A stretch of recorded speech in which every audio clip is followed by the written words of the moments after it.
दोस्तों, आज मैं विज्ञान के सबसे महत्वपूर्ण अध्याय के बारे में चर्चा कर रहा हूँ, कक्षा 8वीं का, जिसमें से प्रत्येक परीक्षा में न्यूनतम 2 से 3 प्रश्न पूछे जाते हैं।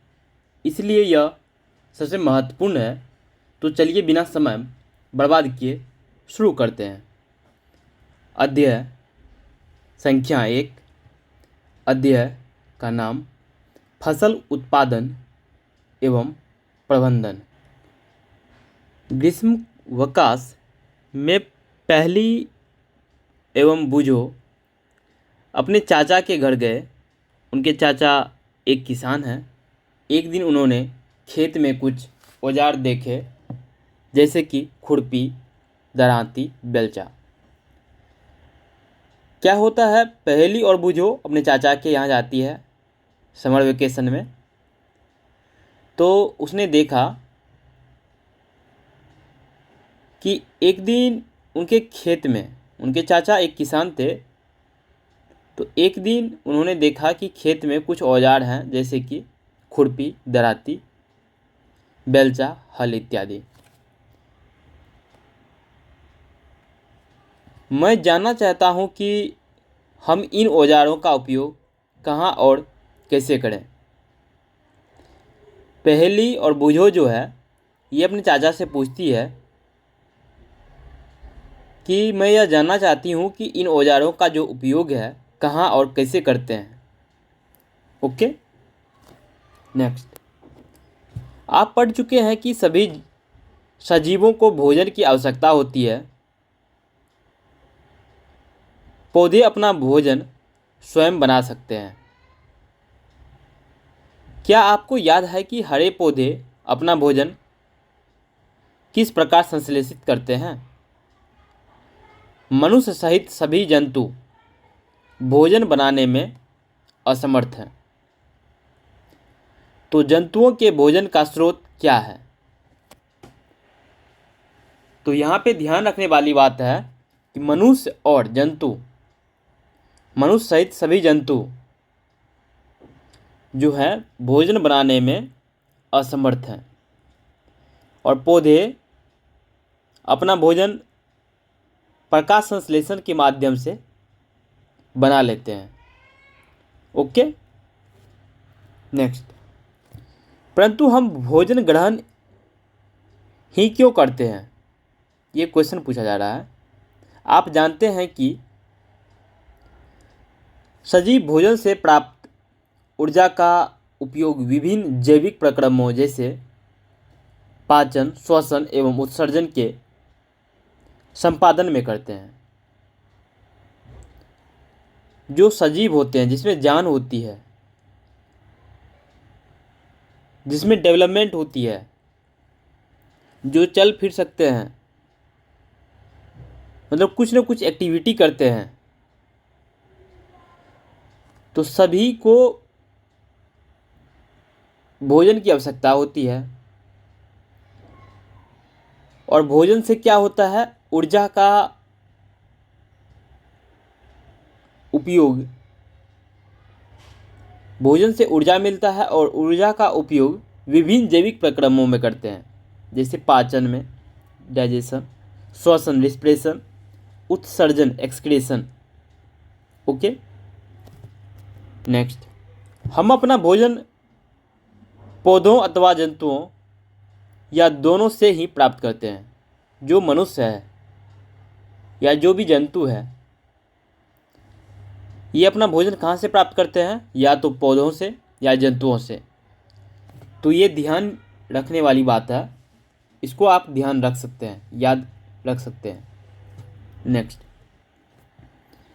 क्योंकि हम सभी को भोजन की आवश्यकता होती है, अतः हम अपने देश के इतने अधिक लोगों को भोजन किस प्रकार उपलब्ध करा सकते हैं।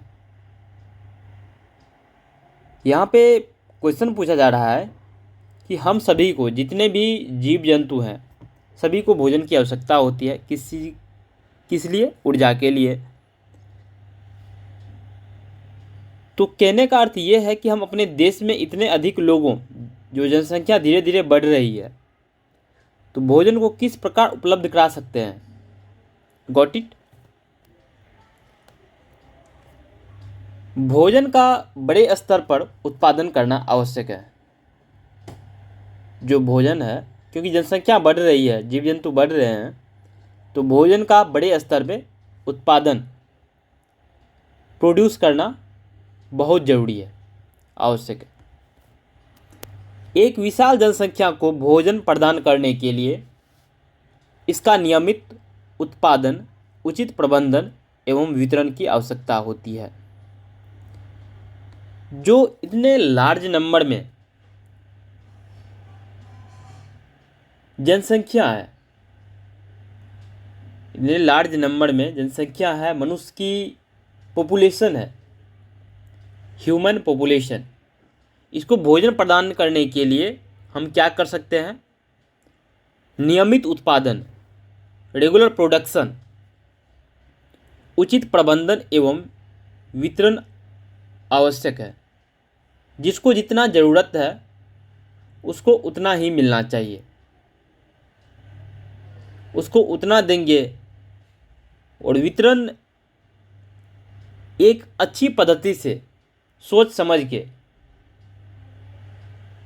जो जीव जंतु हैं या जो भी जंतुएं हैं उसको जितना, जिसको ज़रूरत है उसको उतना यदि वितरण करें, उचित प्रबंधन करें, तो हम इस चीज़ को मैनेजमेंट कर सकते हैं, मैनेज कर सकते हैं।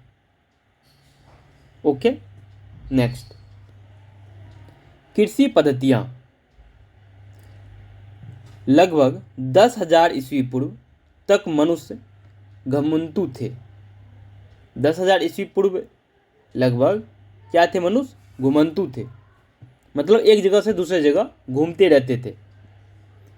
वे एक स्थान से दूसरे स्थान तक भोजन एवं आवास की खोज में समूह में विचरण करते रहते थे।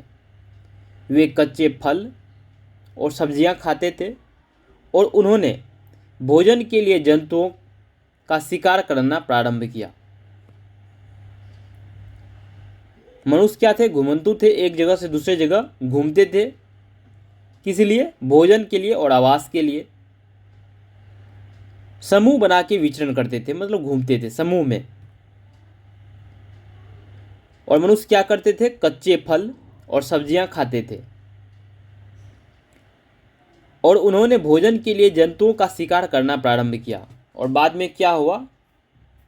धीरे धीरे कच्चा फल और सब्जी के साथ साथ उसने जंतुओं को, जितने भी जानवर हैं, उसको शिकार करना प्रारंभ कर दिया, मतलब उसको मारना प्रारंभ कर दिया भोजन के लिए। कौन? मनुष्य। कालांतर में खेती कर चावल, गेहूं एवं अन्य खाद्य फसलों को उत्पादित कर सके, इस प्रकार कृषि का प्रारंभ हुआ। ओके, नेक्स्ट, जब एक ही किस्म के पौधे किसी स्थान पर बड़े पैमाने पर उगाए जाते हैं तो इसे फसल कहते हैं। कहने का मतलब यह है कि जब एक ही तरह के पौधे को किसी एक पर्टिकुलर स्थान पर यदि हम बहुत बड़े पैमाने पर उगाते हैं तो उसको हम क्या कहेंगे? फसल कहेंगे, क्रॉप कहेंगे। उदाहरण के लिए गेहूं की फसल का अर्थ है कि खेत में उगाए जाने वाले सभी पौधे गेहूं के हो। आप यदि गांव घर से होंगे तो आपने नोटिस किया होगा, एक पर्टिकुलर एरिया में किसी खेत में चारों साइड से मेड़ बना दिया जाता है, गॉट इट? और उस खेत में चाहे गेहूं हो या धान हो या मक्का हो, XYZ कोई भी,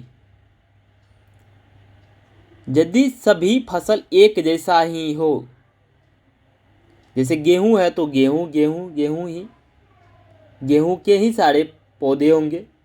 मक्का है तो सारा पौधा मक्का का ही होगा। धान है तो सारा पौधा धान का ही होगा, तो इसको हम क्या कहेंगे? फसल कहेंगे। Got it? नेक्स्ट, उदाहरण के लिए गेहूं की फसल का अर्थ है कि खेत में उगाए जाने वाले सभी पौधे गेहूं के हैं। ओके। नेक्स्ट, आप जानते हैं कि फसलें विभिन्न प्रकार की होती है, जैसे कि अन्न, सब्जियां, फल। ओके। जिस मौसम में यह पौधे उगाए जाते हैं उसके आधार पर हम फसलों का वर्गीकरण कर सकते हैं। फसल विभिन्न प्रकार के होते हैं, जैसे अन्न, सब्जियां और फल। जिस मौसम में यह पौधे उगाए जाते हैं, चाहे गर्मी हो या सर्दी हो, तो जिस मौसम में हम किसी भी फसल को उगाएंगे उसके आधार पर हम क्या कर सकते हैं? फसल को वर्गीकरण कर सकते हैं। ओके। भारत एक विशाल देश है। यहाँ ताप, आर्द्रता और वर्षा जैसी जलवायुवीय परिस्थितियाँ एक क्षेत्र से दूसरे क्षेत्र में भिन्न है। अतः देश के विभिन्न भागों में विविध प्रकार की फसल उगाई जाती है। इस विविधता के बावजूद मोटे तौर पे फसलों को दो वर्गों में बांटा जा सकता है। फसल को कितने भागों में बांटा गया? दो भाग में। पहला, खरीफ फसल। वह फसल जिन्हें वर्षा ऋतु में, रेनी सीजन में बोया जाता है, खरीफ फसल कहलाते हैं। भारत में वर्षा ऋतु सामान्यतः जून से सितंबर तक होती है। तो यह क्वेश्चन पूछा जाता है कि खरीफ फसल को कब से कब बोया जाता है? तो जून से सितंबर तक। और इसको किस ऋतु में बोया जाता है? तो वर्षा ऋतु में। ओके। अब क्वेश्चन यहाँ पे पूछा जाता है कि खरीफ फसल के उदाहरण क्या हैं? तो आपको ध्यान रखना है, धान, मक्का, सोयाबीन, मूंगफली, कपास इत्यादि खरीफ फसल के उदाहरण हैं। नेक्स्ट, रबी फसल। शीत ऋतु में उगाई जाने वाली फसलें रबी फसल कहलाती है। शीत ऋतु मतलब जो ठंडा मौसम होता है। ओके। गेहूं, चना, मटर, सरसों तथा अलसी रबी फसल के उदाहरण हैं। गेहूं, चना, मटर, सरसों तथा अलसी रबी फसल के उदाहरण हैं। ओके। तो यहाँ पे क्वेश्चन पूछा जाएगा आपको कि रबी फसल के क्या क्या उदाहरण हैं, तो आप उदाहरण के तौर पे याद रख सकते हैं गेहूं, चना, मटर, सरसों और अलसी। इसके अलावा कई स्थानों पर दालें और सब्जियां ग्रीष्म में उगाई जाती है, तो इसको ध्यान रखना है। रबी फसल कब उगाया जाता है? शीत ऋतु में। शीत ऋतु मतलब ठंडा मौसम, दिसंबर जनवरी वगैरह के आसपास आप कह सकते हो। Got it? दालें और सब्जियां कब उगाई जाती है? ग्रीष्म काल में, मतलब गर्मी मौसम में। नेक्स्ट, आधारिक फसल पद्धतियां। धान को शीत ऋतु में क्यों नहीं उगाया जा सकता? ये बूझो पूछ रहा है। तो पहली, धान को बहुत अधिक पानी की आवश्यकता होती है। पहली जवाब दे रही है, धान को बहुत अधिक पानी की आवश्यकता होती है, रिक्वायरमेंट होती है। अतः इसे केवल वर्षा ऋतु में ही उगाते हैं। समझ रहे हो? बूझो क्वेश्चन पूछ रहा है कि धान को शीत ऋतु में क्यों नहीं उगाया जा सकता है? तो पहली उत्तर देती है कि धान को बहुत अधिक पानी की आवश्यकता होती है, अतः इसे केवल वर्षा ऋतु में ही उगाते हैं। Got it? नेक्स्ट, फसल उगाने के लिए किसान को अनेक क्रियाकलाप सामयिक अवधि में करने पड़ते हैं। आप देखेंगे कि यह क्रियाकलाप उस प्रकार के हैं जिनका उपयोग माली अथवा आप सजावटी पौधे उगाने के लिए करते हैं।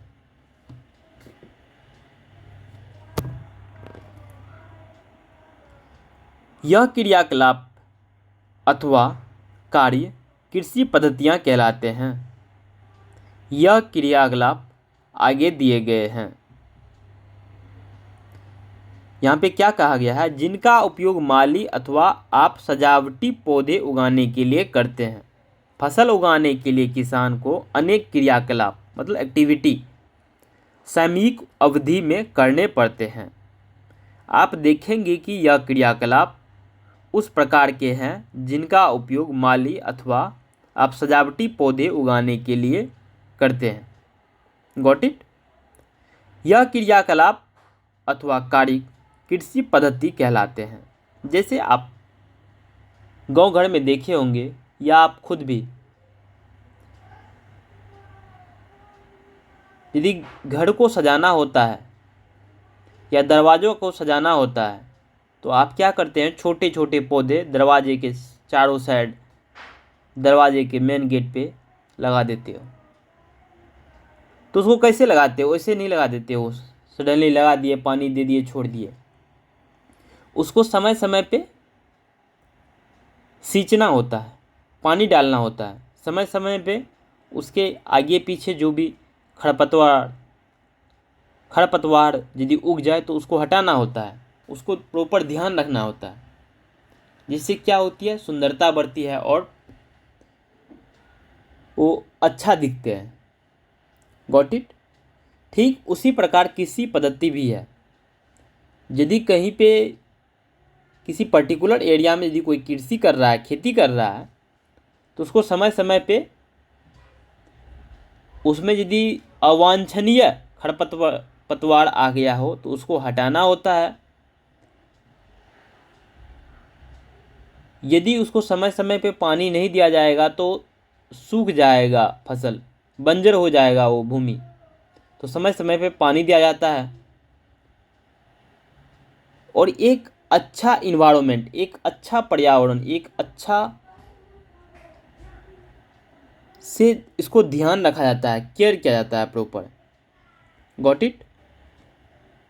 पहला मिट्टी तैयार करना। पहले क्या करते हैं? मिट्टी को तैयार करते हैं। उसके बाद क्या करते हैं? बुआई करते हैं। उसके बाद क्या करते हैं? खाद एवं उर्वरक देना।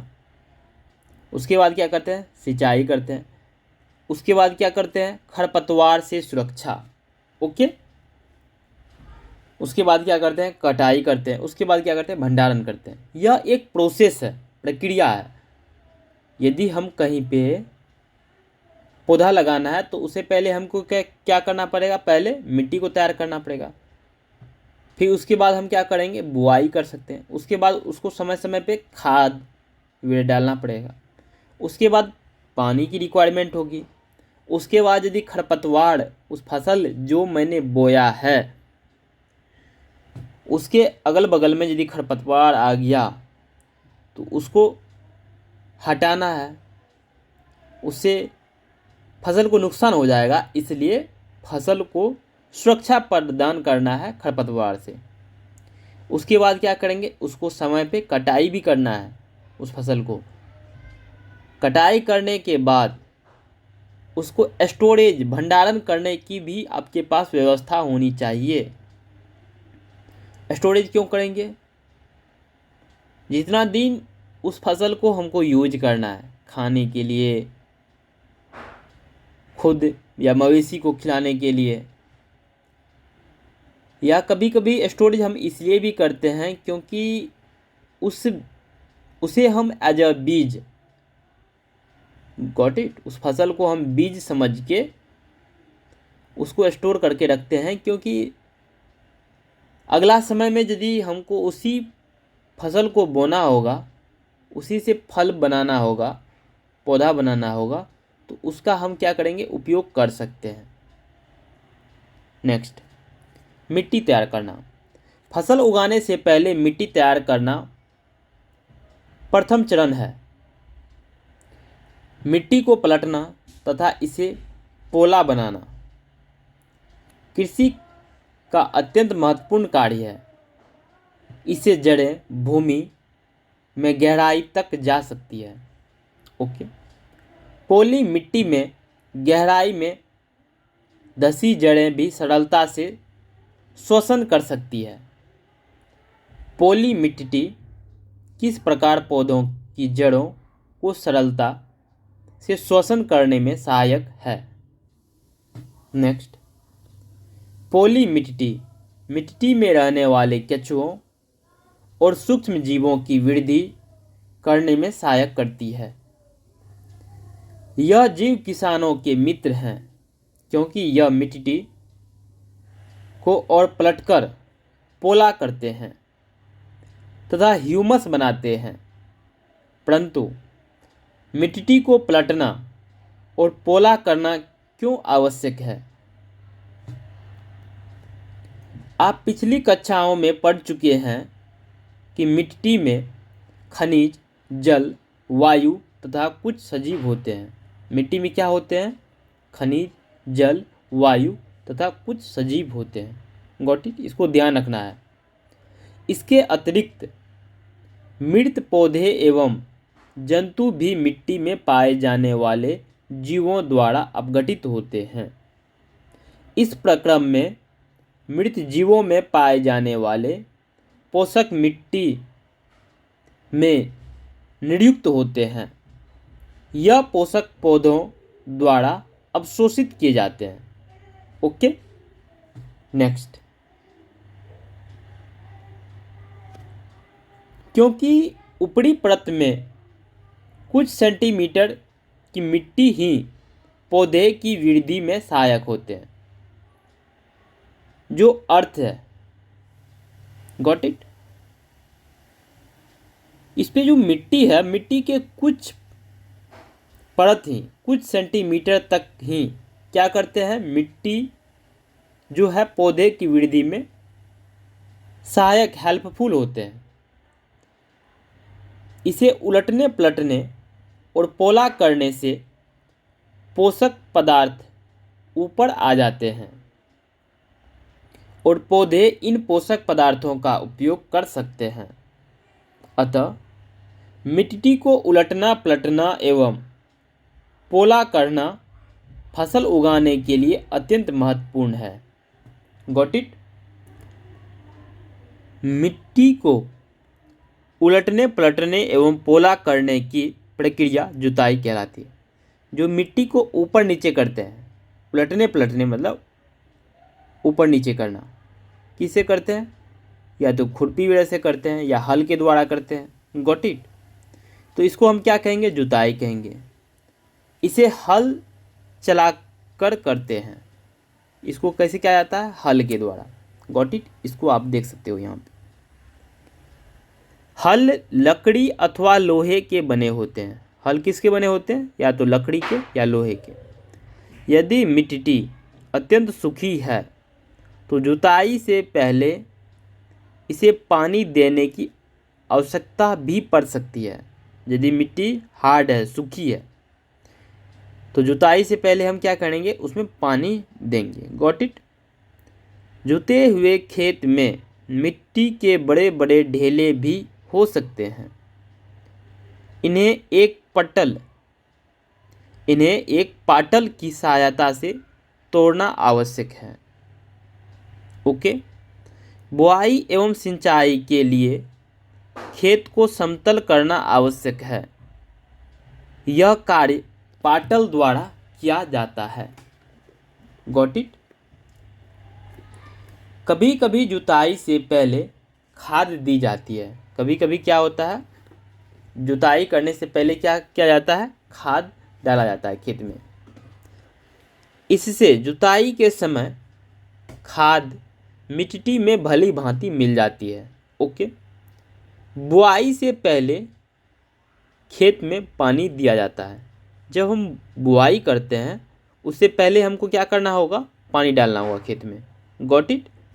और कभी कभी क्या होता है, जुताई से पहले खाद डालना होता है खेत में। Got it. इससे क्या होता है, मिट्टी की उर्वरकता बढ़ जाती है और ये खाद जो है प्रॉपर उस मिट्टी में मिल जाते हैं। नेक्स्ट, कृषि औजार। अच्छी उपज के लिए बुआई से पहले मिट्टी को भुरभुरा करना आवश्यक है। अच्छी उपज के लिए क्या करना होगा, बुआई से पहले मिट्टी को भुरभुरा मतलब छोटा छोटा, गॉट इट, करना आवश्यक है। यह कार्य अनेक औजार से किया जाता है। ओके। हल, कुदाली एवं कल्टीवेटर इस कार्य में उपयोग किए जाने वाले प्रमुख औजार हैं।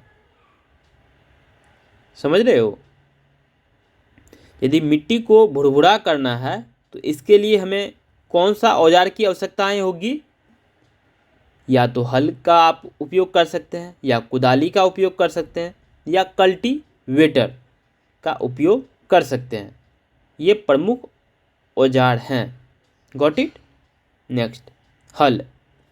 प्राचीन काल से ही हल का उपयोग जुताई, खाद उर्वरक मिलाने, खरपतवार निकालने एवं मिट्टी खुरचने के लिए किया जाता रहा है। ओके।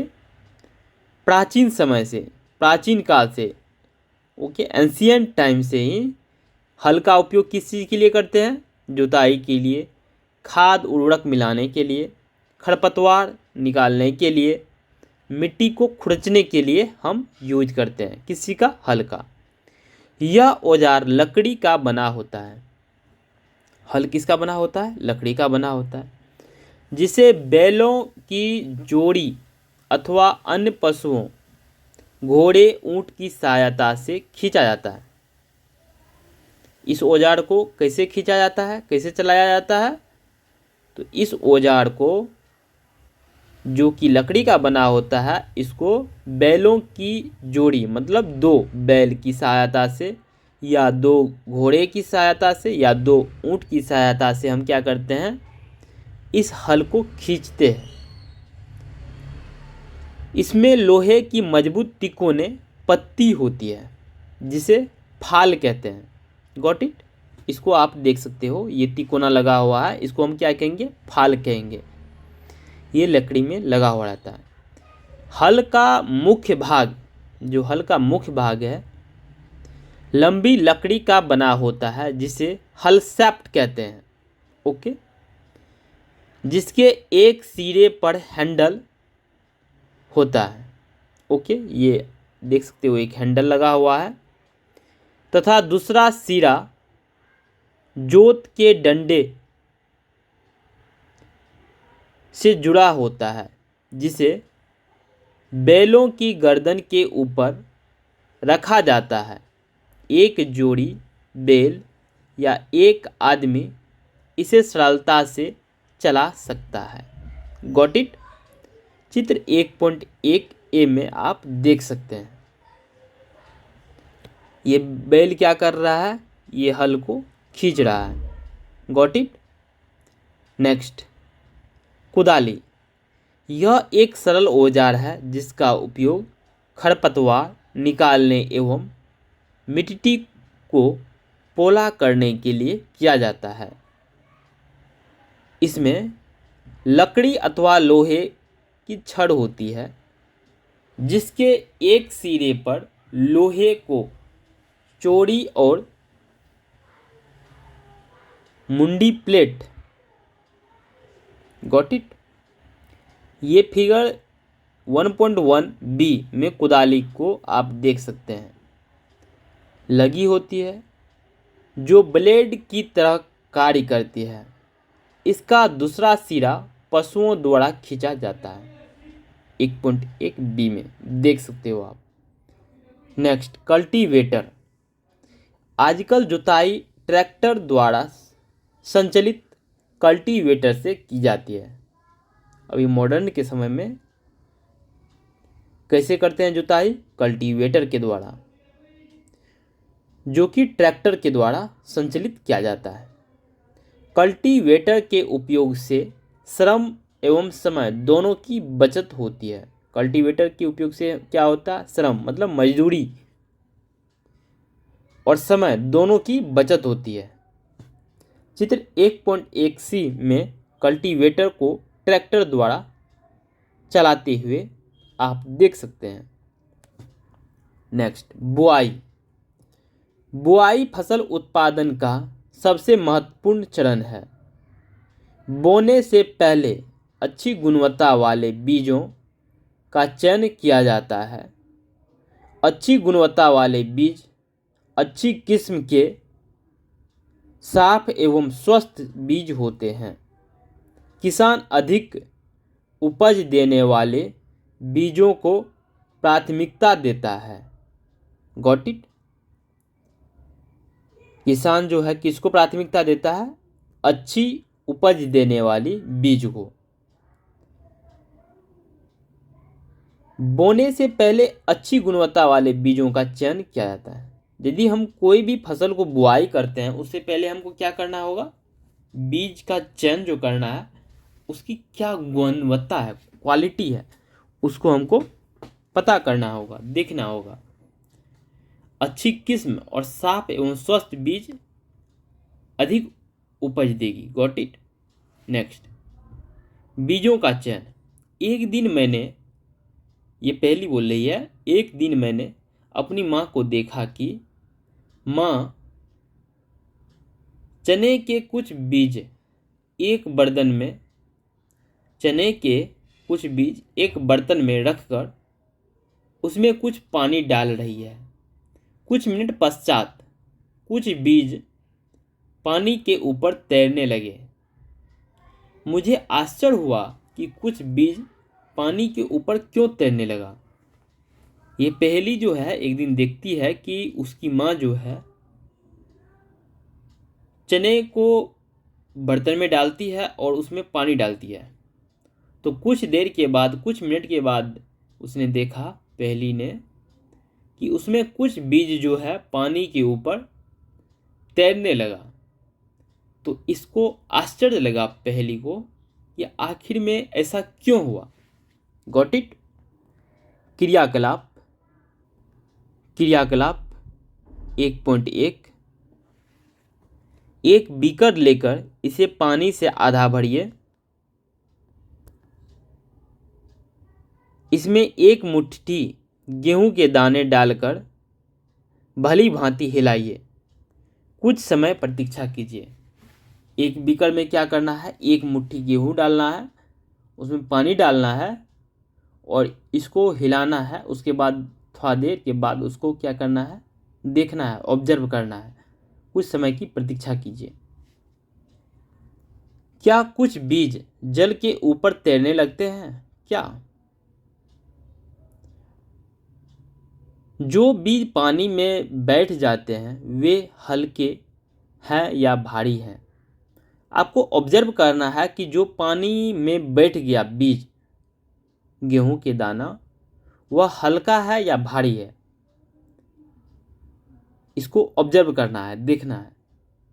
आप देखेंगे कि क्षतिग्रस्त बीज खोखले हो जाते हैं और इस कारण हल्के होते हैं।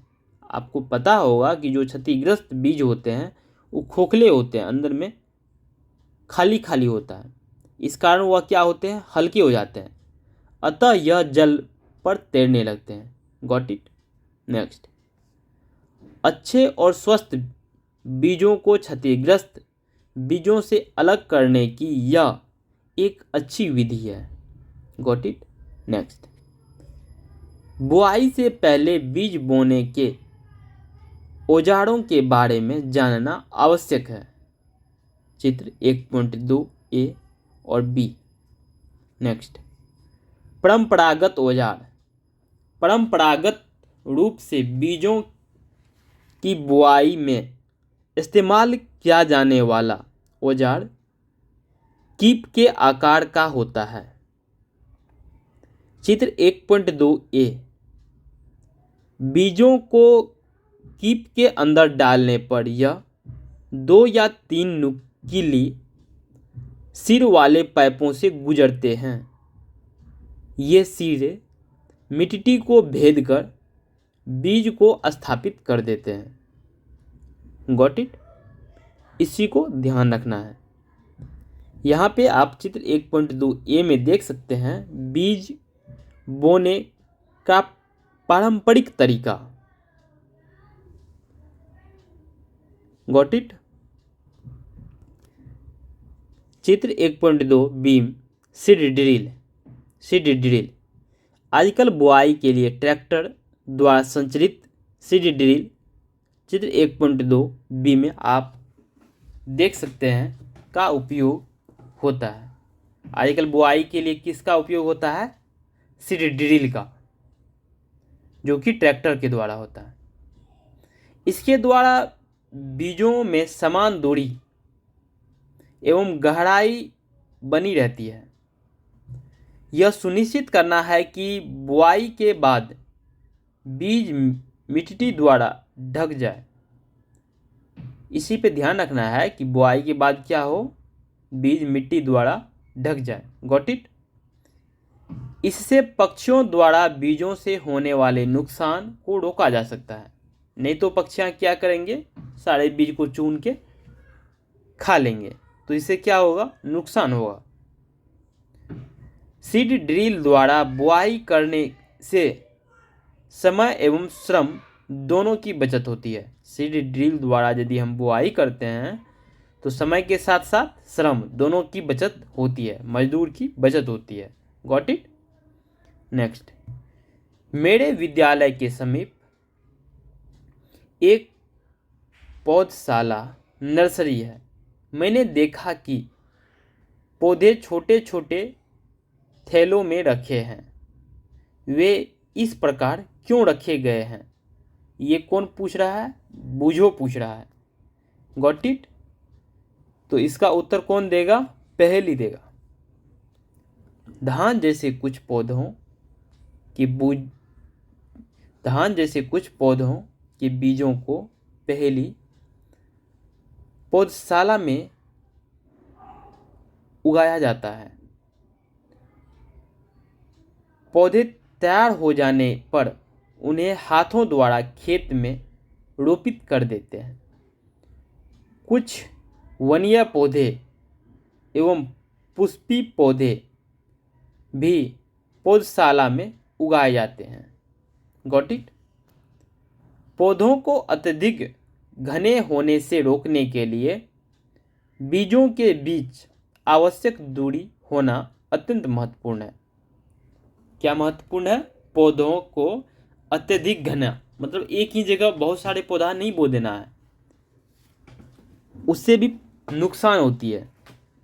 तो इस चीज से बचने के लिए पौधों के बीच एक आवश्यक दूरी होना महत्वपूर्ण है। Got it?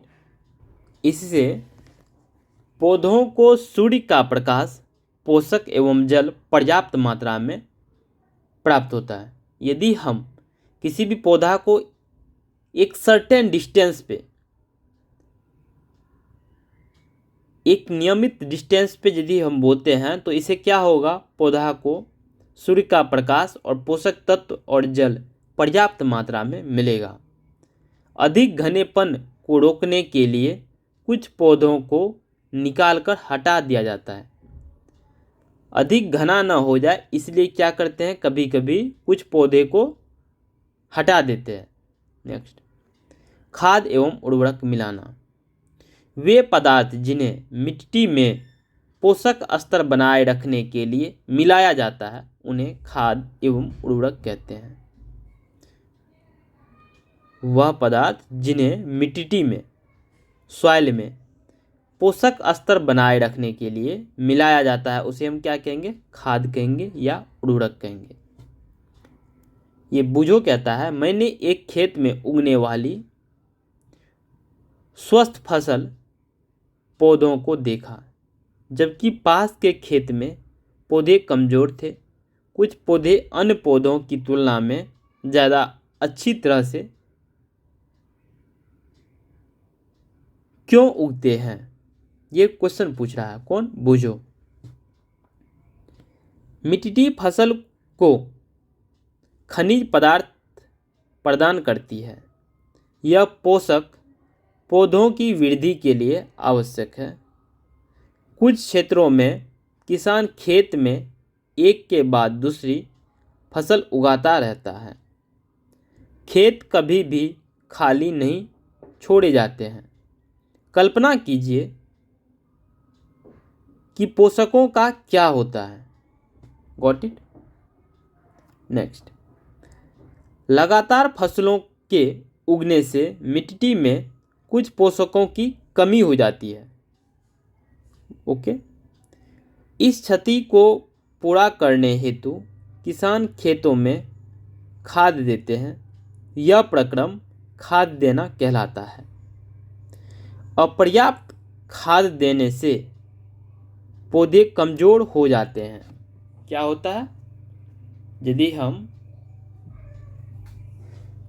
कम खाद देते हैं, जितना ज़रूरी है उतना नहीं देंगे, तो क्या होगा? पौधा कमज़ोर हो जाएगा। लगातार फसलों के उगने से मिट्टी के कुछ पोषकों की कमी हो जाती है। यदि हम लगातार किसी भी मिट्टी पे फसल को उगाएंगे तो क्या होगा? मिट्टी के कुछ पोषक तत्व की कमी हो जाएगी। इस क्षति को पूरा करने हेतु किसान खेतों में खाद देते हैं। Got it? Next,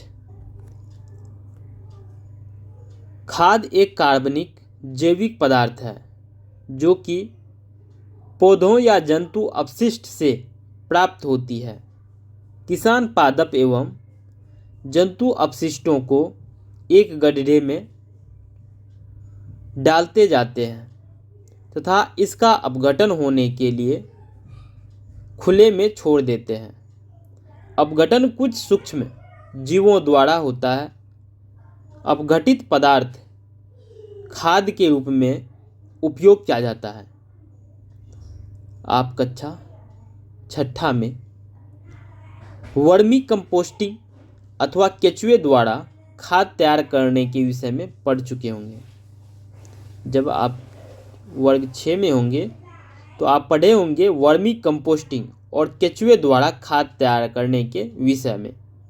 got it? क्रियाकलाप 1.2, मूंग अथवा चने के बीज लेकर उन्हें अंकुरित कीजिए। इनमें से एक ही आकार वाले 3 नवोद्भिद छांट लीजिए। अब 3 गिलास अथवा ऐसे ही पात्र लीजिए। इन पर ए, बी और सी निशान लगाइए।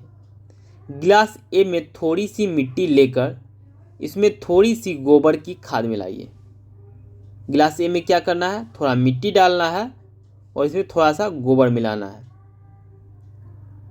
ओके। गिलास बी में समान मात्रा में मिट्टी लेकर इसमें थोड़ा सा यूरिया मिलाइए। गिलास बी में क्या करेंगे? जितना ए में मिट्टी डाले उतना ही मिट्टी डालना है बी में, और इसमें थोड़ा सा क्या करना है? यूरिया मिला देना है। गिलास सी में कुछ मिट्टी लीजिए बिना कुछ मिलाए। गिलास सी में क्या करेंगे? कुछ मिट्टी लेंगे, जितना ए में लिए जितना बी में लिए, लेकिन गिलास सी में कुछ मिलाना नहीं है। Got it? चित्र 1.3 ए में देख सकते हैं। अब इनमें पानी की समान मात्रा डालकर सुरक्षित स्थान पर रख दीजिए। प्रतिदिन पानी देते रहिए। Got it? क्या करना है? प्रतिदिन पानी देते रहना है। 7 से 10 दिन बाद इनकी वृद्धि को नोट कीजिए। 7 से 10 दिन के बाद हम क्या करेंगे? इसकी वृद्धि को नोट करेंगे। Got it? आप यहाँ पे देख सकते हैं चित्र 1.3 बी में खाद एवं उर्वरक के साथ पौधे की वृद्धि। ए में क्या किया था? थोड़ा सा गोबर डाला था, मिट्टी डाल के उसको मिलाया था। बी में क्या किए थे? यूरिया मिला दिए थे मिट्टी में। सी में क्या किए थे? एज इट इज कुछ नहीं मिलाए थे, सिर्फ और सिर्फ मिट्टी रहने दिए थे। Got it? आप तीनों के ये फसल को आप नोटिस करेंगे तो डिफरेंट है सभी का। Got it? क्या तीनों गिलास के पौधों में वृद्धि की गति एक समान है? किस गिलास में पौधों की वृद्धि बेहतर है? क्या किस गिलास के पौधों में वृद्धि सबसे अधिक है? क्या उर्वरक रासायनिक पदार्थ है? उर्वरक क्या है? रासायनिक पदार्थ है जो विशेष पोषकों से समृद्ध होते हैं। ओके, वे खाद से कैसे भिन्न है? उर्वरक का उत्पादन फैक्ट्रियों में किया जाता है। उर्वरक का उत्पादन कहाँ किया जाता है? फैक्ट्री में।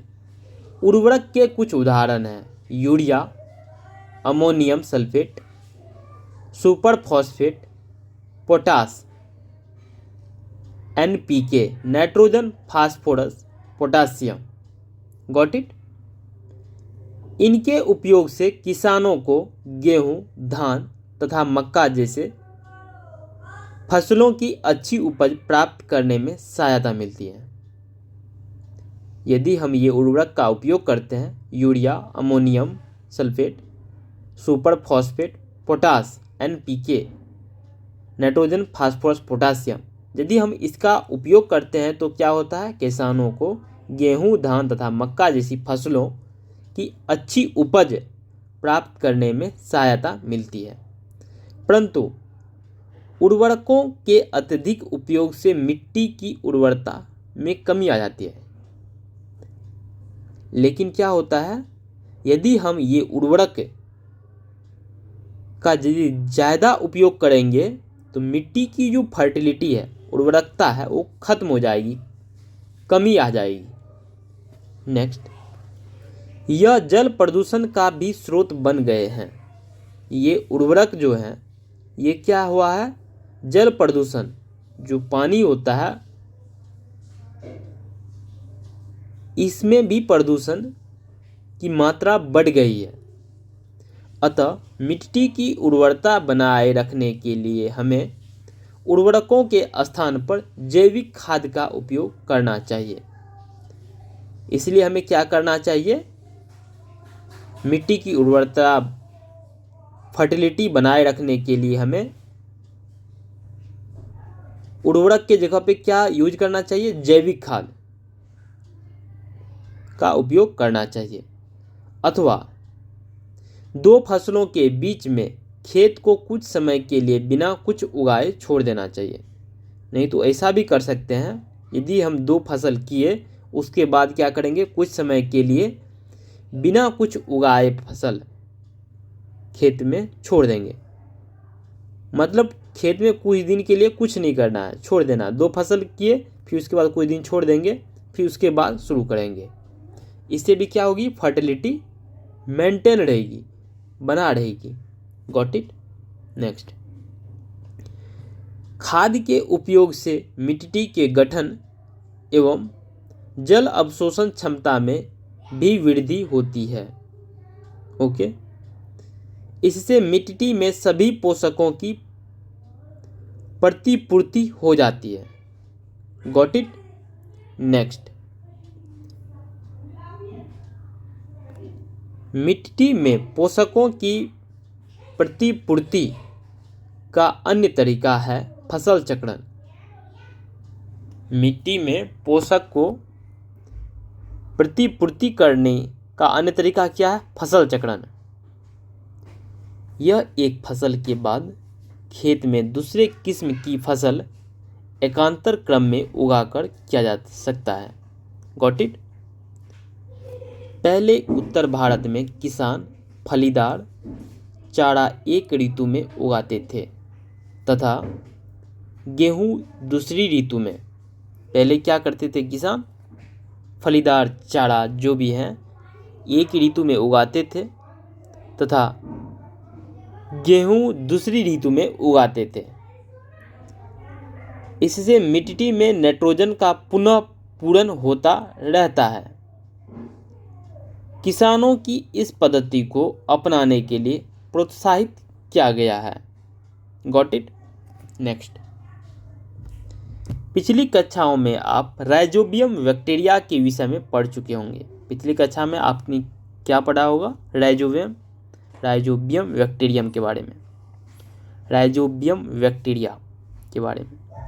यह फलीदार लेग्यूमिनस पौधों की जड़ों की ग्रंथिकाओं में पाए जाते हैं। ये राइजोबियम बैक्टीरिया कहाँ पाए जाते हैं? लेग्यूमिनस फलीदार पौधे के जड़ में की ग्रंथिकाओं में पाए जाते हैं और वायुमंडलीय नाइट्रोजन का स्थिरीकरण करते हैं। और क्या करते हैं? यह वायुमंडल नाइट्रोजन का स्थिरीकरण करते हैं। Got it? तो इसको ध्यान रखना है, यहाँ से भी क्वेश्चन पूछा जाता है।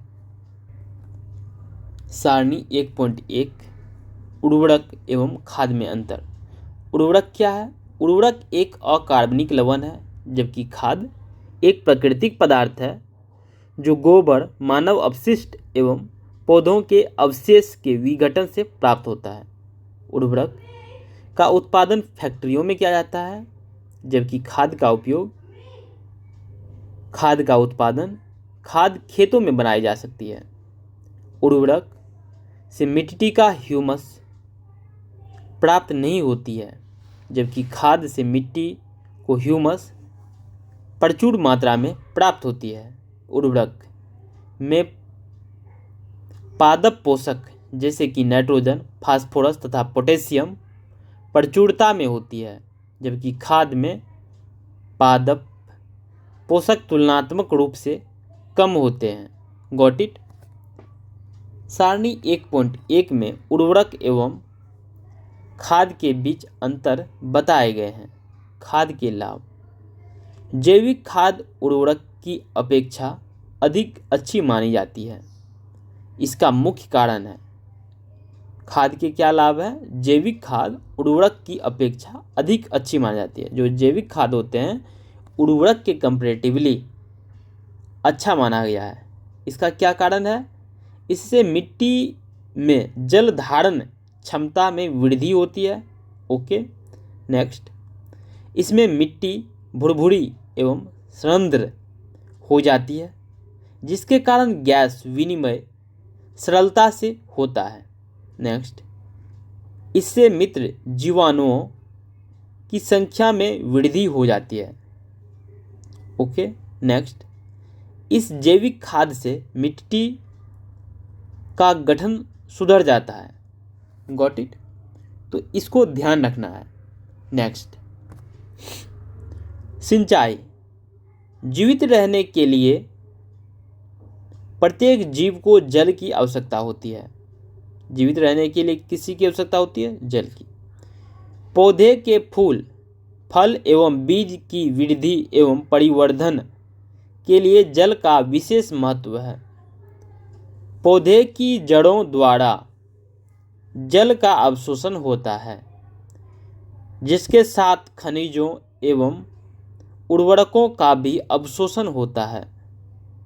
पौधों में लगभग 90% जल होता है। पौधा में क्या होता है? 90% जल होता है। जल आवश्यक है क्योंकि बीजों का अंकुरण शुष्क स्थिति में नहीं हो सकता। जल के घुले हुए पोषक का स्थानांतरण पौधे के प्रत्येक भाग में होता है। यह फसल के पाले एवं गर्म हवा से रक्षा करता है। स्वस्थ फसल वृद्धि के लिए मिट्टी की नमी को बनाए रखने के लिए खेत में नियमित रूप से जल देना आवश्यक है। विभिन्न अंतराल पर खेत में जल देना सिंचाई कहलाता है। विभिन्न अंतराल पर खेत में जल देना क्या कहलाता है? सिंचाई। सिंचाई का समय एवं बारंबारता फसलों, मिट्टी एवं ऋतु में भिन्न होता है। गर्मी में पानी देने की बारंबारता अपेक्षाकृत अधिक होती है। गर्मी में ज़्यादा पानी की आवश्यकता होती है। ऐसा क्यों है? क्या यह मिट्टी एवं पत्तियों से जल वाष्पन की दर अधिक होने से हो सकता है क्या? बूझो, इस वर्ष पानी देते समय मैं अधिक सतर्क हूँ। पिछली गर्मियों में मेरे पौधे सूख और मर गए थे। सिंचाई के स्रोत। सिंचाई के क्या क्या स्रोत हैं? कुएं, जलकूप, तालाब, झील, नदियाँ, बांध एवं नहर इत्यादि जल के स्रोत हैं। Got it. सिंचाई के पारंपरिक तरीके को झीलों एवं नहरों में उपलब्ध जल को निकालकर खेतों तक पहुंचाने के तरीके विभिन्न क्षेत्रों में भिन्न भिन्न है। Got it. मवेशी अथवा मजदूर इन विधियों में इस्तेमाल किए जाते हैं, अतः यह सस्ते हैं परंतु यह कम दक्ष है। विभिन्न पारंपरिक तरीके निम्न हैं। पहले कैसे लोग सिंचाई करते थे उसी के बारे में, पहले क्या क्या तरीका था उसी के बारे में यहाँ पे बताया गया है। इसके तरीका थे, पहला मोट गिरनी, उसके बाद चेन पंप, उसके बाद ढेकली, उसके बाद रहट उत्तोलक तंत्र। ये चित्र 1.4 ए से डी तक में दिखाया गया है। ये है मोट, ये है चेन पंप, ये क्या है ढेकली। Got it. नेक्स्ट, जल को ऊपर खींचने के लिए सामान्यतः पंप का उपयोग किया जाता है। जल को ऊपर खींचने के लिए किसका उपयोग किया जाता है? पंप का। पंप चलाने के लिए डीजल, बायोगैस, विद्युत एवं सौर ऊर्जा का उपयोग किया जाता है। Got it. नेक्स्ट, सिंचाई की आधुनिक विधियां। सिंचाई की आधुनिक विधियां द्वारा हम जल का उपयोग मितव्ययता से कर सकते हैं। मुख्य विधियां निम्न हैं। जो अभी मॉडर्न टाइम में ये जो चल रहा है सिंचाई, वो कैसे कैसे करते हैं उसी के बारे में हम समझेंगे। पहला, छिड़काव तंत्र, स्प्रिंकल सिस्टम। इस विधि का उपयोग असमतल भूमि के लिए किया जाता है जहां पर जल कम मात्रा में उपलब्ध है। ऊर्ध्व पाइपों, नलों के ऊपरी सिरों पर घूमने वाले नोजल लगे होते हैं। यह पाइप निश्चित दूरी पर मुख्य पाइप से जुड़े होते हैं। जब पंप की सहायता से जल मुख्य पाइप में भेजा जाता है तो वह घूमते हुए नोजल से बाहर निकलता है। इसका छिड़काव पौधों पर इस प्रकार होता है जैसे वर्षा हो रही हो। Got it. आप इसको नोटिस कर सकते हैं, देख सकते हैं। Got it.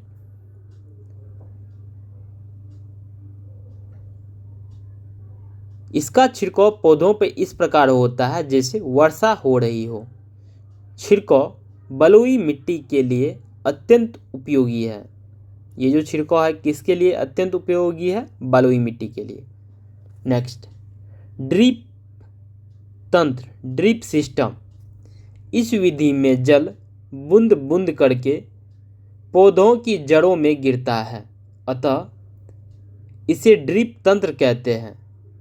फलदार पौधों, बगीचों एवं वृक्षों को पानी देने का यह सर्वोत्तम तरीका है। इससे पौधे को बूंद बूंद करके जल प्राप्त होता है। चित्र 1.5 बी में आप देख सकते हैं ये क्या है? ड्रिप तंत्र। आप यहाँ पे नोटिस करेंगे कि लाइन बाय लाइन पानी दिया जाता है और पॉइंट बाय पॉइंट यहाँ पे खुला हुआ है। यहाँ पे जैसे पौधा लगा हुआ है तो यहाँ पे भी पॉइंट खुला हुआ है, यहाँ पे पौधा लगा हुआ है तो यहाँ पे भी पॉइंट खुला हुआ है। जहाँ जहाँ पे पौधा लगा हुआ है वहाँ पे क्या हुआ है? पॉइंट खुला हुआ है। उसे पानी बूंद बूंद जाता है। इसमें पौधे बूंद बूंद करके जल प्राप्त होता है। चित्र 1.5 बी में आप देख सकते हैं। इस विधि में जल बिल्कुल व्यर्थ नहीं होता। ओके, तो किस विधि में जल बिल्कुल व्यर्थ नहीं होता है? ड्रिप तंत्र में। अतः यह जल की कमी वाले क्षेत्रों के लिए एक वरदान है। Got it. इसको ध्यान रखना है। नेक्स्ट, अब हम बात करेंगे किसके बारे में, खरपतवार से सुरक्षा के बारे में। खरपतवार से सुरक्षा। बूझो और पहेली निकट के गेहूं के खेत में गए और उन्होंने देखा कि खेत में फसल के साथ कुछ अन्य पौधे भी उग गए। बूझो और पहेली क्या करती है, दोनों पास के खेत, गेहूं के खेत में जाते हैं और देखते हैं वह फसल के साथ साथ कुछ अन्य पौधे भी उग गए हैं। तो ये बूझो पूछ रहा है, क्या ये अन्य पौधे विशेष उद्देश्य के लिए उगाए गए हैं क्या। नेक्स्ट, खेत में कई अन्य अवांछित पौधे प्राकृतिक रूप से फसल के साथ उग जाते हैं। इन अवांछित पौधों को खरपतवार कहते हैं। खेत में क्या होता है, अवांछित पौधा प्राकृतिक रूप में, जिसको कि किसी ने कोशिश नहीं किया उगने के लिए, लेकिन प्राकृतिक रूप में नेचुरल प्रोसेस से क्या हुआ, उग गए। तो इस अवांछित पौधा को हम क्या कहेंगे, खरपतवार। खरपतवार हटाने को निराई कहते हैं। खरपतवार यदि हम हटाएंगे उसको क्या कहेंगे, निराई कहेंगे। निराई आवश्यक है क्योंकि खरपतवार जल, पोषक जगह और प्रकाश की स्पर्धा कर फसल की वृद्धि पर प्रभाव डालते हैं। ये खरपतवार जो है जल और पोषक की जगह और प्रकाश की स्पर्धा मतलब कंपटीशन कर क्या करेंगे, फसल की वृद्धि को इम्पैक्ट डालेंगे, प्रभाव डालेंगे। कुछ खरपतवार कटाई में भी बाधा डालते हैं। कुछ खरपतवार जो है जब हम फसल को काटने वाले रहते हैं वहाँ पे भी क्या करेंगे, बाधा डालते हैं तथा मनुष्य एवं पशुओं के लिए विषैला हो सकते हैं। और कुछ खरपतवार जो है मनुष्य और पशु के लिए विषैला, पॉइजनस भी हो सकते हैं। नेक्स्ट, खरपतवार को हटाने एवं उनकी वृद्धि को नियंत्रित करने के लिए किसान विभिन्न तरीका अपनाते हैं। फसल उगाने से पहले खेत जोतने से खरपतवार उखाड़ने एवं हटाने में सहायता मिलती है। इससे खरपतवार पौधे सूखकर मर जाते हैं और मिट्टी में मिल जाते हैं। खरपतवार हटाने का सर्वोत्तम समय उनमें पुष्पन एवं बीज बनने से पहले का होता है। खरपतवार पौधों को हाथ से जड़ सहित उखाड़कर अथवा भूमि के निकट से काटकर समय समय पर हटा दिया जाता है। यह कार्य खुरपी या हैरो की सहायता से किया जाता है। ये खरपतवार कैसे हटाया जाता है, खुरपी के माध्यम से या हैरो की सहायता से। Got it. नेक्स्ट, रसायनों के उपयोग से भी खरपतवार नियंत्रण किया जाता है।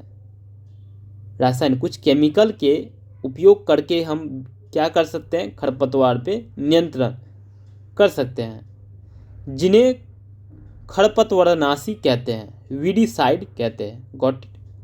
जैसे 2,4-D ये पूछा जाता है, ये वीडीसाइड का नाम बताइए आप, जो कि खरपतवार को नियंत्रण करने के लिए यूज किया जाता है। तो क्या है उसका नाम, 2,4-D। खेतों में इनका छिड़काव किया जाता है जिससे खरपतवार पौधे मर जाते हैं परंतु फसल को कोई हानि नहीं होती। खरपतवार नाशी को जल में आवश्यकता अनुसार मिलाकर स्प्रे फुहारा की सहायता से खेत में छिड़काव करते हैं। खरपतवार कैसे यूज करते हैं, उसमें जल मिलाया जाता है,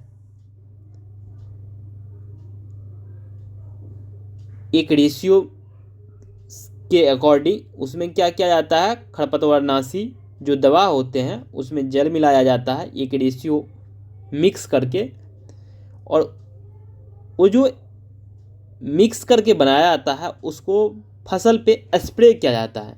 गॉट इट। चित्र 1.6 खरपतवारनाशी का छिड़काव। Got it. क्या खरपतवारनाशी का प्रभाव इसको छिड़कने वाले व्यक्ति पर भी पड़ता है? ये बूझो पूछ रहा है क्या ये खरपतवारनाशी जो है इसको जो हम छिड़काव करते हैं तो क्या ये जो व्यक्ति छिड़केंगे उस पर भी पड़ेगा? जैसा पहले बताया गया है कि खरपतवार की वृद्धि के लिए समय तथा पुष्पन एवं बीज बनने के पहले ही खरपतवारनाशी का छिड़काव करते हैं। खरपतवारनाशी के छिड़काव से किसान के स्वास्थ्य पर भी प्रभाव पड़ सकता है। Got it. खरपतवारनाशी जब छिड़काव करते हैं तो इससे क्या हुआ, किसान के स्वास्थ्य पर इम्पैक्ट पड़ सकता है। अतः उन्हें इन रसायनों का प्रयोग सावधानीपूर्वक करना चाहिए। छिड़काव करते समय उन्हें अपना मुंह एवं नाक कपड़े से ढक लेनी चाहिए। जब हम छिड़काव करते हैं खरपतवारनाशी तो हमें क्या करना चाहिए, मुंह और नाक को कपड़े से ढक लेनी चाहिए। नेक्स्ट, कटाई। फसल की कटाई एक महत्वपूर्ण कार्य है। फसल पक जाने के बाद उसे काटना कटाई कहलाता है। ओके। कटाई के दौरान या तो पौधों को खींचकर उखाड़ लेते हैं अथवा उसे धरातल के पास से काट लेते हैं। एक अनाज फसल को पकने में लगभग 3 से 4 महीने का समय लगता है। एक अनाज फसल को पकने में कितने टाइम लगता है, 3 से 4 महीना लगभग। नेक्स्ट, हमारे देश में दरांती की सहायता से हाथ द्वारा कटाई की जाती है। फिगर 1.7 में आप देख सकते हैं ये क्या है, दरांती अथवा एक मशीन का उपयोग किया जाता है जिसे हार्वेस्टर कहते हैं। ये फसल की कटाई किससे किया जाता है, हमारे देश में दरांती के द्वारा किया जाता है। यह एक मशीन होता है जिसे हार्वेस्टर कहते हैं, उसका भी उपयोग किया जाता है कटाई के लिए।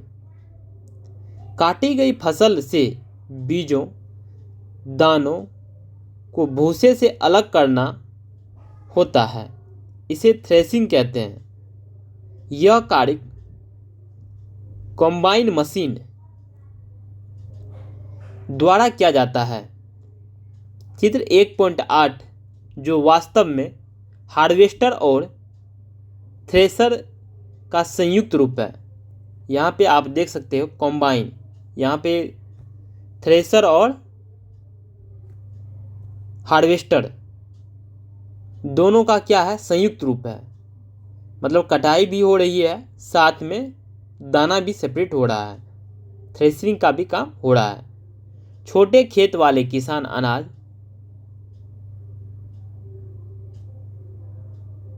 के दोनों को फटक कर विनोइंग अलग करते हैं। जो छोटे किसान होते हैं जिसको कि कम खेत होता है वो क्या करते हैं, फटक कर विनोइंग के माध्यम से भी अलग करते हैं। चित्र 1.9 में आप जैसा कि देख सकते हैं ये क्या है, विनोइंग फटकने वाली मशीन। Got it. ये छोटे किसान के लिए है, ये बड़े किसान के लिए। Got it. कटाई के बाद कभी कभी तने के टुकड़े खेत में ही रह जाते हैं जिन्हें किसान जला देते हैं। पहली इन टुकड़ों के खेत में जलाने के कारण चिंतित है। वह जानती है कि इससे प्रदूषण होता है, इससे खेत में पड़ी फसल में आग लगने का खतरा भी है। Got it. चित्र 1.9 में आप देख सकते हैं विनोइंग। आप इसके विषय में कक्षा 6 में पढ़ चुके हैं। Got it. कटाई का पर्व 3-4 महीनों के कठोर परिश्रम के बाद कटाई का समय आता है। स्वर्णिम दानों से भरी खड़ी फसल किसानों के हृदय में उल्लास एवं अच्छे समय का भाव संचारित करती है। यह समय थोड़ा आराम करने एवं खुशी मनाने का है, क्योंकि पिछली ऋतु के प्रयत्न का फल मिलता है। इसलिए भारत के सभी भागों में कटाई का समय हर्षोल्लास एवं खुशी का होता है। पुरुष एवं महिलाएं सभी मिलकर इस पर्व को मनाते हैं। कटाई ऋतु के साथ कुछ विशेष पर्व जैसे पोंगल, वैसाखी, होली, दिवाली, नवान्या एवं बिहू जुड़े हुए हैं। Got it? तो ये जो फेस्टिवल हैं इसको भी ध्यान रखना है। ये कब होता है? आफ्टर, यदि हम फसल की कटाई कर लेते हैं उसके बाद, तो ये सब फेस्टिवल सेलिब्रेट किया जाता है अपने अपने एरिया, अपने अपने गांव, अपने अपने राज्य, जहाँ पे जो ज़रूरतें होती है, जो जहाँ का इन्वायरमेंट है, उनके अकॉर्डिंग ये फेस्टिवल इंडिविजुअली सेलिब्रेट करते हैं। नेक्स्ट, अब फसल की कटाई हो गई तो इसको भंडारण, स्टोरेज कैसे करेंगे? उत्पाद का भंडारण एक महत्वपूर्ण कार्य है। यदि फसल के दानों को अधिक समय तक रखना हो तो उन्हें नमी, कीट, चूहों एवं सूक्ष्म जीवों से सुरक्षित रखना होगा। Got it? ताज़ा फसल में नमी की मात्रा अधिक होती है। जो ताज़ा फसल होते हैं जिसको कि काट के लाया गया है उसमें नमी की मात्रा अधिक होती है। यदि ताज़ा कटी गई फसल के दानों, बीजों को सुखाए बिना भंडारित किया गया तो उनके खराब होने अथवा जीवों द्वारा आक्रमण से उनकी अंकुरण क्षमता नष्ट होने की संभावना अधिक होती है। अतः भंडारण से पहले दानों, बीजों को धूप में सुखाना आवश्यक है, जिससे उनकी नमी में कमी आ जाए। इससे उनकी कीट, पीड़कों, जीवाणु एवं कवक से सुरक्षा हो जाती है। किसान अपनी फसल उत्पादन का भंडारण जूट के बोरों, धातु के बड़े पात्र बीन्स में करते हैं, परंतु बीजों का बड़े पैमाने पर भंडारण सैलो और भंडार गृहों में किया जाता है, जिससे उनको पिंडकों, जैसे कि यहाँ पे पहली कहती है, मैंने अपनी माँ को अनाज रखे लोहे के ड्राम में नमी की मैंने अपनी माँ को अनाज रखे लोहे के ड्राम में नीम की सूखी पत्तियों रखते देखा। मुझे आश्चर्य हुआ, क्यों? ये पहेली है। ये अपने माँ को देखती है कि जिस लोहे के ड्राम में, बर्तन में अनाज रखा गया उसमें उनकी माँ क्या की, नीम की कुछ सूखी पत्तियाँ भी रख दी। तो ये आश्चर्यचकित हो रही है कि आखिर क्यों ऐसा। Got it? चित्र 1.10 ए अनाज भंडारण हेतु सैलो। 1.10 बी भंडारण गृहों में अनाज का भंडारण चूहे एवं कीटों से सुरक्षित रखा जा सके। चित्र 1.10 ए एवं बी नीम की सूखी पत्तियों घरों में अनाज के भंडारण में उपयोग की जाती है। बड़े भंडार गृहों में अनाज को पिंडकों एवं सूक्ष्म जीवों से सुरक्षित रखने के लिए रासायनिक उपचार भी किया जाता है। नेक्स्ट, जंतुओं से भोजन क्रियाकलाप 1.3। दूध कहाँ से प्राप्त होते हैं? इसके स्रोत क्या है? गाय, भैंस, बकरी और ऊँटनी। नेक्स्ट, इस सारणी की पूर्ति करने के पश्चात आपने देखा होगा कि पौधों की तरह ही जंतु भी हमें विभिन्न प्रकार के खाद्य पदार्थ प्रदान करते हैं। समुद्र के तटीय क्षेत्रों में रहने वाले लोग मछली का मुख्य आहार के रूप में उपयोग करते हैं। पिछली कक्षाओं में पौधों से प्राप्त होने वाले खाद्य पदार्थों के विषय में आप पढ़ चुके हैं। हमने अभी सीखा कि फसल उत्पादन के विभिन्न चरण हैं, बीजों का चयन, बुआई इत्यादि। इसी प्रकार घरों में अथवा फार्म पर पालने वाले पालतू पशुओं को उचित भोजन, आवास एवं देखभाल की आवश्यकता होती है। जब यह बड़े पैमाने पर किया जाता है तो इसे पशुपालन कहते हैं। नेक्स्ट कहती है पहेली, मछली स्वास्थ्य के लिए अच्छा आहार है। हमें मछली से कॉड लिवर तेल मिलता है जिसमें विटामिन डी अधिक मात्रा में पाया जाता है। Got it? नेक्स्ट, आपने क्या सीखा? पहला, अपनी बढ़ती हुई जनसंख्या को भोजन प्रदान करने के लिए हमें विशिष्ट कृषि पद्धतियाँ को अपनाना होता है। अगला, किसी स्थान पर उगाए जाने वाले एक ही प्रकार के पौधों को फसल कहते हैं। ओके। नेक्स्ट, भारत में फसलों को ऋतु के आधार पर हम 2 वर्गों में बांट सकते हैं, रबी और खरीफ फसल। चौथा पॉइंट, जुताई करके मिट्टी तैयार करना और उसे समतल करना आवश्यक है। इस कार्य के लिए हल तथा पाटल का उपयोग किया जाता है। नेक्स्ट, बीजों को उचित गहराई पर बोना तथा उनके बीच उचित दूरी रखना अच्छी उपज के लिए आवश्यक है। बीजों की अच्छी किस्म का चयन करके स्वस्थ बीजों को बोया जाता है। सीड ड्रिल की सहायता से बुआई की जाती है। नेक्स्ट,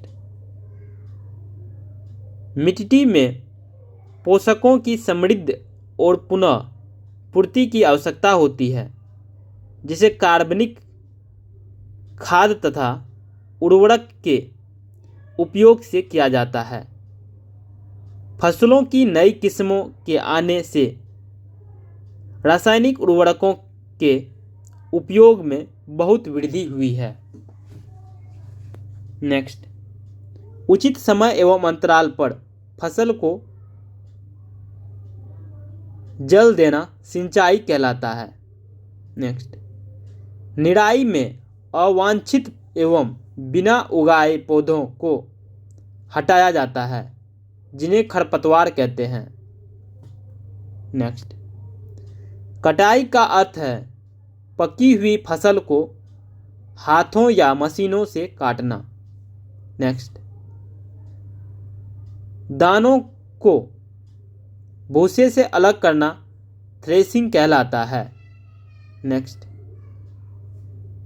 बीजों को पिंडकों एवं सूक्ष्म जीवों से संरक्षित करने के लिए उचित भंडारण आवश्यक है।